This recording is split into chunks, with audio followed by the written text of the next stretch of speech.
What happens if you water fast for 72 hours? The 72-hour fast. Where the heck did this come from?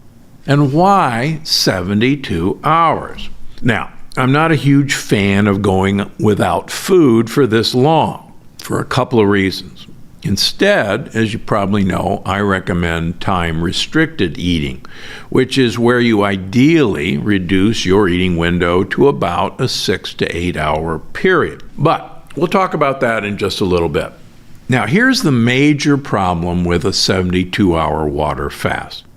Most people will crash and burn. Why? Studies have shown that even if you are of normal weight, in other words, you're thin, 50% of you are metabolically inflexible. Now, what does that mean? Normally, your mitochondria that make ATP like to burn glucose, sugar, for fuel. But if glucose runs out and isn't available, they can make a switch to burning free fatty acids that are liberated from fat cells to make energy. Now, your brain, unfortunately, can't get free fatty acids because, quite frankly, they're too big to get through the blood-brain barrier. Instead, your brain will use ketones, which your liver will make if free fatty acids are available. Now, it's a big if. Here's the problem. 50% of us, plain old normal weight people, can't make that switch. 92% of overweight people can't make that switch. And 98% of obese people can't make that switch. So what happens if you decide to just drink water for 72 hours? You will exhaust your glucose supplies in about 8 to 12 hours. You'll exhaust your glycogen supplies, which is stored glucose primarily in our muscles and in our liver, in about 24 hours. And then, unfortunately, you will not be able to liberate free fatty acids from your fat cells because, as I've talked about before, the vast majority of us who are metabolically inflexible have elevated insulin levels, and insulin will not let you release fat from your fat cells even if you're starving. And it takes multiple days for insulin levels to drop enough that you can start accessing your fat. So what happens? You get hangry. You get headachy. Your brain is going on fumes, and you'll notice that you don't function well. I've noticed this in people who go on these fasts, and they're very healthy. And I'll see them in the Pilates class, and all of a sudden they can't even do an hour of Pilates, power Pilates. And I'm going, hey, you feeling all right? Oh, no, I'm doing the 72-hour water fast because it's healthy for me. And I'm going, well, what healthy? You can't even do an hour of Pilates, and, you do it every day with me. And they go, oh, yeah, that's an interesting point. Yeah, I got no energy today. And these are healthy people. So please don't fall into this trap. Okay, so you're metabolically flexible. What happens in that case? Well, you have to get energy from the fat in your fat cells. So what? Unfortunately, fat is where we store our heavy metals that are mischievous. A tuna or swordfish, most of us know, is full of mercury, even though it's swimming around and is a powerful, 1,000-pound fish. Why aren't they dying of mercury toxicity? Because their mercury is safe in those fat cells. The problem when you start fasting and you are metabolically flexible, is you start releasing fat from your fat cells, and guess what? Out comes the heavy metals. Now, this was proven years ago at the Biosphere 2 experiment in the Arizona desert. And these people, unfortunately, couldn't grow enough food to live on in the experiment. And Ray Wolford, who was the head pathologist from UCLA, documented that these people released huge amounts of heavy metals into their bloodstream. And so you're doing a 72-hour water fast for detoxing. In fact, you're actually toxifying. That doesn't sound like a really good idea. Plus, your liver is responsible for detoxifying, and your liver is starving because it doesn't have the fuel to accomplish the purpose. Finally, your liver cannot detoxify heavy metals, and instead it pushes it out through the bile, and your bile has the heavy metals, and guess what? You reabsorb the heavy metals again. So your whole purpose of detoxifying actually fails. So that's a really bad idea. So what do you do instead? Actually, before I get into that, one other thing that you should realize. If you can't get to free fatty acids and you're metabolically inflexible, you can make sugar from your muscles, and it's called gluconeogenesis. So guess what happens? In the worst case scenario, you will actually lose muscle mass during that fast. And if you've noticed the recent weight loss craze using injectables, the downside is that you lose huge amounts of muscle mass. And again, that's the last thing you want to do for health. Is there a better way? Well, I mentioned at the start of this, yes, there is a better way. Time-restricted eating. That means compressing your eating window to preferably 6 to 8 hours a day. Now, during that time, during that compression of your eating window, part of that time you're sleeping, so you don't have to worry. But increasing the time, pushing the first meal that you eat, your break fast, closer towards noon, the more you produce ketones, and ketones have dramatic effects on uncoupling mitochondria. If you uncouple mitochondria, you promote thermogenesis. Thermogenesis promotes weight loss. You actually do a caloric bypass on your mitochondria, so they literally waste fuel, waste fat. Good idea. And studies in Italian athletes have shown that this way of eating, as composed to a 12-hour eating window, these were Italian cyclists who ate in a 7-hour window, maintained their muscle mass compared to the group that ate in a 12-hour window. The Italian cyclists who ate in the 7-hour window lost weight, even though they maintained muscle mass. Pay attention, you folks who are injecting your stomach every week. And they actually lowered their insulin-like growth factor, which promotes health span and longevity. How do you do that? Well, Gut Check, my new bestseller, tells you how to do it, and I'm going to hold your hand. I don't want you to just start with a 7-hour eating window. It's too hard. But what I do want you to do is next week, just push your breakfast off 1 hour. If you normally eat at 7 o'clock, eat at 8 o'clock. Do that for a week. Take the weekend off. Next week, eat your breakfast at 9 o'clock. Do that for a week. Take the weekend off. And so on. In 5 weeks, we'll get you up to 11 or 12 for breakfast. It's easy, it's doable, and I'll be here for you every step of the way.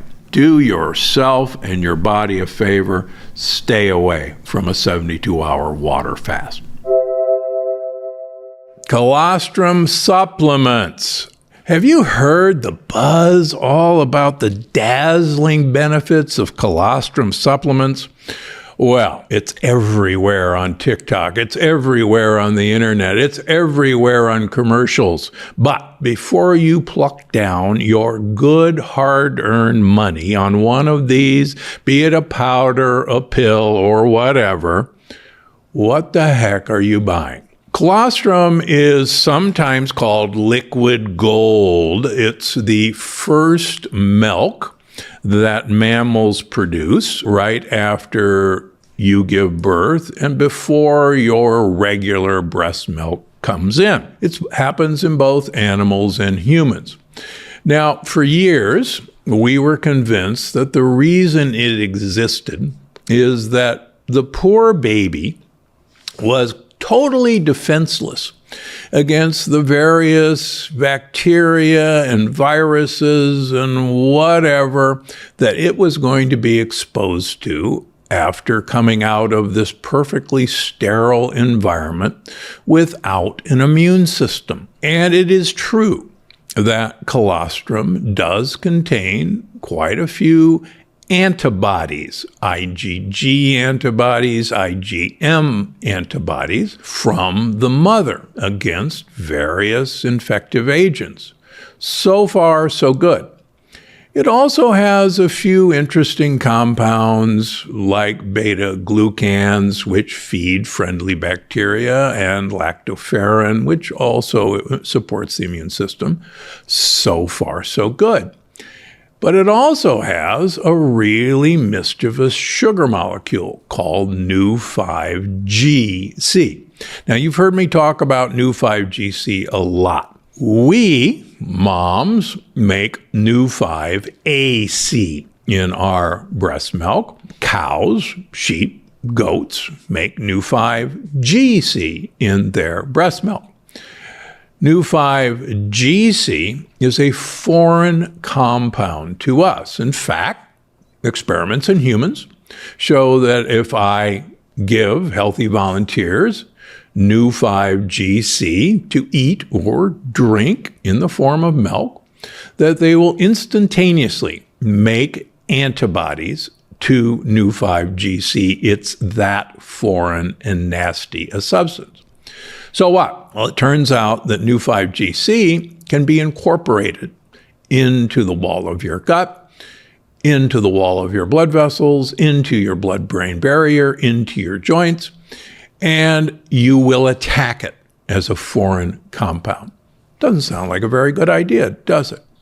Okay, so why then think that colostrum is really great for you? The exciting news that you probably read about in my new book, Gut Check, is guess what? Your baby has a wonderful active immune system that's fully ready and fully primed by the time the baby pops out. We now know that the placenta has its own microbiome. We now know that the amniotic fluid has its own microbiome, and that the immune system of the baby is fully revved up and ready, having been trained by the placental microbiome and the amniotic fluid microbiome about what's good and what's bad. So we don't have to worry about poor mom giving us a helping hand with more immunoglobulins. That, quite frankly, is bunk. Number two, let me assure you, you are not a baby cow or a baby goat or a baby sheep. You are not a calf or a lamb. The microbiome of a cow or a sheep or a goat is completely and totally different than your microbiome. And the idea that you should have a liquid from a cow or a sheep or a goat to educate your microbiome or to protect you against what a baby cow or a baby sheep or a baby goat might need protection from is also absolutely bunk. Finally, I was a consultant to one of the major companies in this country that controls the market for colostrum. And they developed a very exciting formula based on colostrum and also with inoculated eggs for the purpose of controlling infectious diarrhea in third world countries. Whether you know it or not, one of the leading causes of death in third world countries is diarrhea from infectious agents that are in the water supply. In fact, I and Gundry MD are contributors to an organization called Charity Water, which brings clean water to millions of people around the world. But diarrhea kills kids, kills adults. This company developed a great product called Dia Rescue. Now, I have no affiliation with them whatsoever. When I'm working in the field with Charity Water, I carry Dia Rescue to Africa, to India, because quite frankly, diarrhea is a real problem. Infectious issues are a real problem, and Dia Rescue works. How does it work? It binds the bad bacteria in the gut and basically knocks them out. You're not absorbing immunoglobulins from this compound to help you fight these infectious agents. It's binding them, and you basically stop them from misbehaving. So please, I know a whole lot about colostrum, and the idea that you are going to get any benefit from colostrum is not true. And number two, knowing what I and others know about the downsides of swallowing new 5-GC, which is in the colostrum of cows, sheep, and goats, is really a dumb idea if you want to improve your health. That's it. Colostrum, put it down. If you want to stop diarrhea when you're traveling in Africa or Mexico, take some Dia Rescue. You should know that most detoxing diets are actually causing or releasing toxicity into the body. Say, what? How could a detox diet toxify you? Well, in many ways. Let's start with number one. With traditional detoxing diets, you're either on a low-calorie or a fruit juice diet or a vegetable juice diet. And one of the purposes is to lose weight. Now, what most people don't know is that we store our heavy metals and what are called organopesticides, all these herbicides, pesticides, biocides, in our fat cells. An example of that is heavy metals. A swordfish or a big tuna is full of mercury.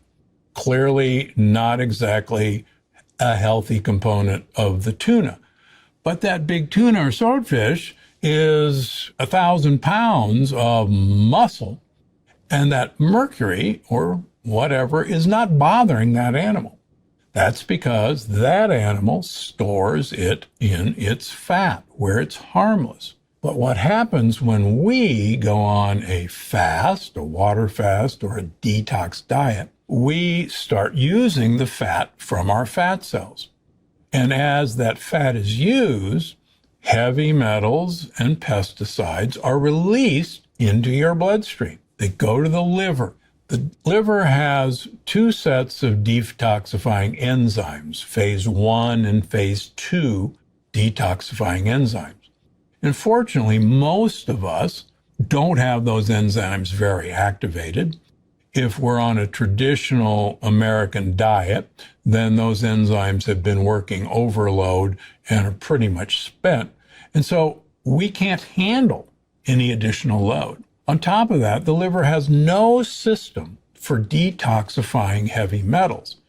So the liver says, well, I don't want these. I can't treat them. I'm going to dump them into the bile. The bile will leave the liver and I'll wash my hands of it. And that's exactly what happens. Only one problem. The bile then goes into our intestines and those heavy metals get reabsorbed right back into our bloodstream, where they obviously don't belong. And the longer you do this detoxification diet, the more toxic heavy metals accumulate in your bloodstream, and your kidneys can't filter them out fast enough.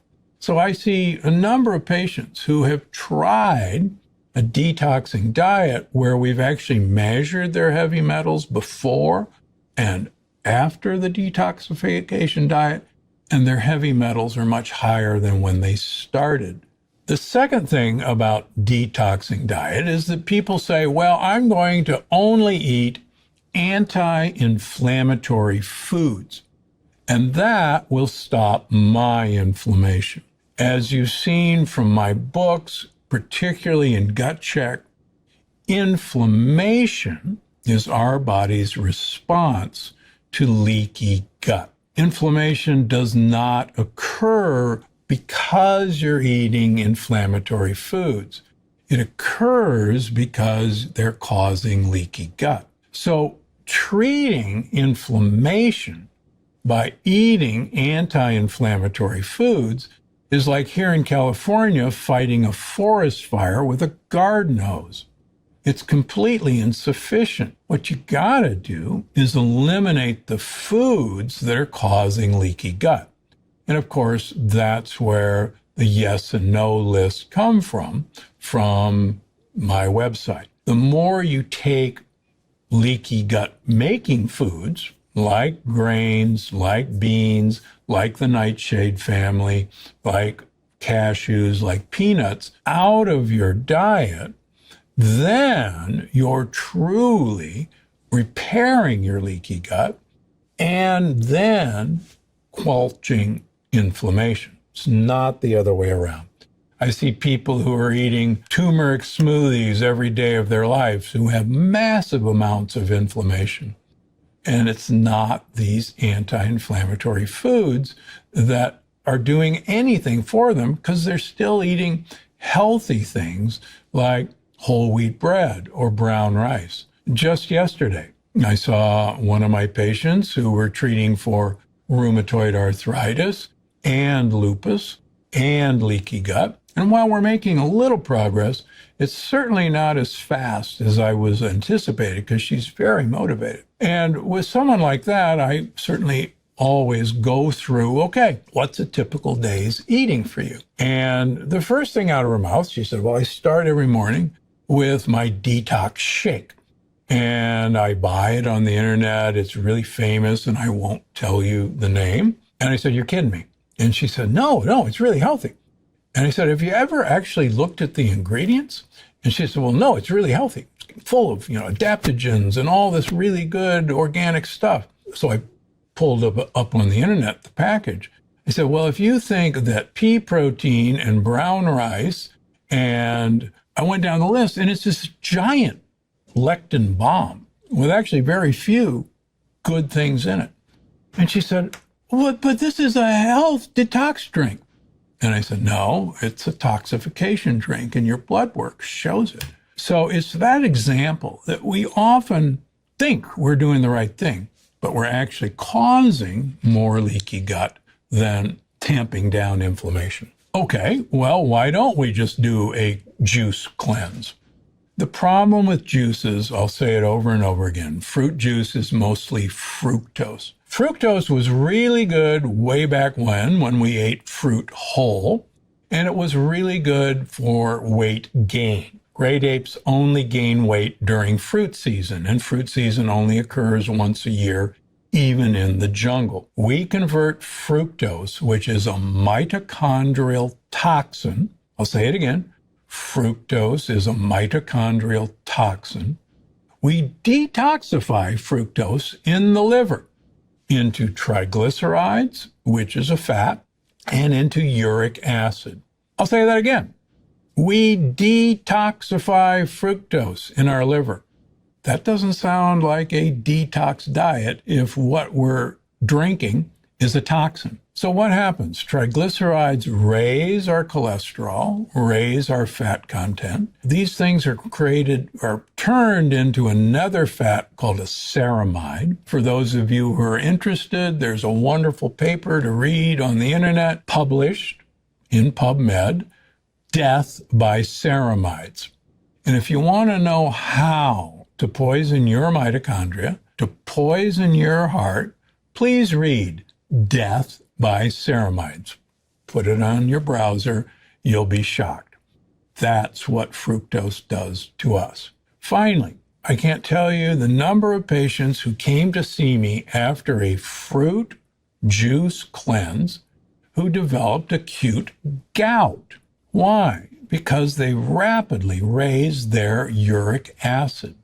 And uric acid is what causes gout. So here they are detoxing and actually causing a toxic gout crystal formation in their big toe, all because they are eating anti-inflammatory foods. And I can tell you, if you want to experience inflammation, have a case of gout. Well, so are there any effective detox solutions? Well, first of all, eating a plant-based diet that's low calorie, that's lectin-free, is one of the better ways to do this. But the object of the game is not to lose weight quickly. Number one, as I've always said, weight off fast will never last. Weight off slow, you're good to go. Dr. Walter Longo, my colleague at USC, has shown that 5 days of eating a low-protein, vegan diet dramatically improves our immune system's function for the entire month, even if you only eat it 5 days a month. He's also shown that it actually improves insulin resistance, improves markers of prediabetes, but you only do it for a limited time period. You don't do it for all month. You can enhance your liver's phase 1 and phase 2 detoxification enzymes. And there's many compounds that do this.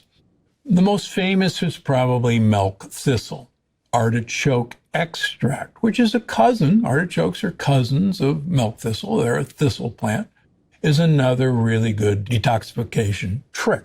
I like D-limonene, which is sometimes advertised as orange peel extract. And this is a compound that, in my way of thinking, takes milk thistle and artichoke extract to the next level.